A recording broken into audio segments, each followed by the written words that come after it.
écoutez Culture Média sur Europe 1 jusqu'à 11h avec Thomas Hill. Et on accueille un journaliste devenu romancier à succès, notamment grâce à son dernier livre, La Grâce. Et il revient avec un roman sobrement intitulé Cœur, qui est sélectionné dans les premières listes, non pas de 4, mais de 5 prix prestigieux.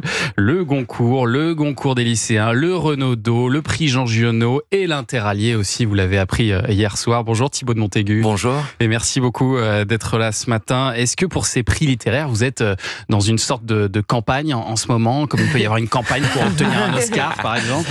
Écoutez, je me tiens en retrait. C'est un peu une course de petits chevaux, les prix littéraires quand même. Il faut être là sur la ligne finale. Mais écoutez, c'est déjà une consécration magnifique d'être sur ces listes. Et ça donne une visibilité au livre, voilà, très belle. Après, advienne que pourra... Mais il faut aller serrer des pinces, il faut faire des déjeuners, Je laisse mes éditeurs... c'est les éditeurs qui s'en Voilà, je laisse mes éditeurs s'en occuper, moi je reste en retrait. En tout cas, on vous souhaite de décrocher l'un de ces prix pour Cœur, qui est en fait l'histoire d'un livre dans un livre, puisque vous racontez que votre père vous demande d'écrire un livre à propos de votre arrière-grand-père, qui s'appelle Louis. Louis qui est mort au début de la Première Guerre mondiale en lançant la toute dernière charge de cavalerie de l'histoire de France. Sauf que quand il vous raconte ça... Bon, ça vous passionne pas.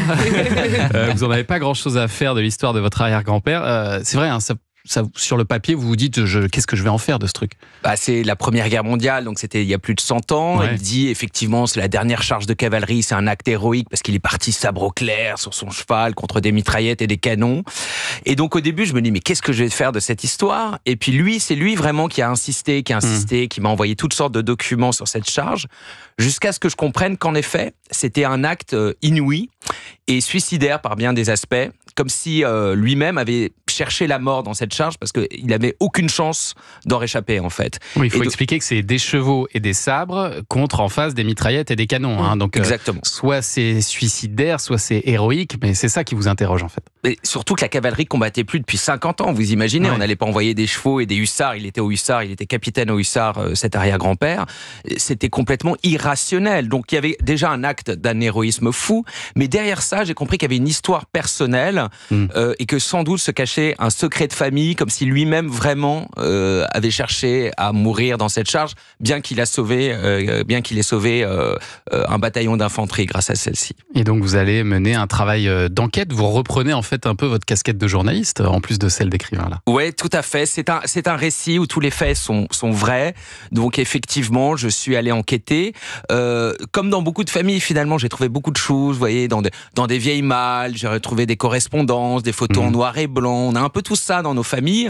Et puis un jour, aux archives militaires de Vincennes, je recommande à tout le monde d'y aller parce que c'est une source d'informations inouïe sur nos ancêtres. Tout le monde peut y aller? Tout le monde peut y aller. Visiter les archives, ouais. Tout le monde peut y aller et surtout, tous nos ancêtres sont plus ou moins passés par l'armée. Il y avait la conscription avant.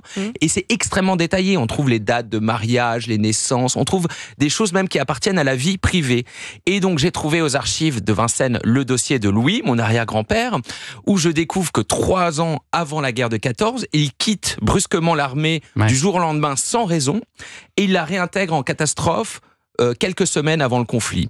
Et cet homme qui était décrit dans ses rapports, qui sont donc très très précis, comme un très bel homme, un officier émérite, promis à un brillant avenir, qui montait merveilleusement bien à cheval, 3 ans plus tard, il apparaît comme un vieil homme brisé, fatigué, qui a perdu le feu sacré, comme si s'était passé un drame dans sa vie. C'est ça que vous allez chercher là, vous dites il y a un mystère là-dessous. Exactement. Là, je me dis, si j'arrive à comprendre ce qui s'est passé durant ces 3 ans où il a disparu de sa propre vie, eh ben, je vais peut-être pouvoir expliquer le mystère de cette charge et donner ce livre à mon père, parce que finalement, ce livre, je l'écris aussi à mon père, dont la santé est en train de décliner, et j'espère, avant qu'il ne décède... Qui est aveugle, qui est en fauteuil roulant, à l'époque, il a 83 ans.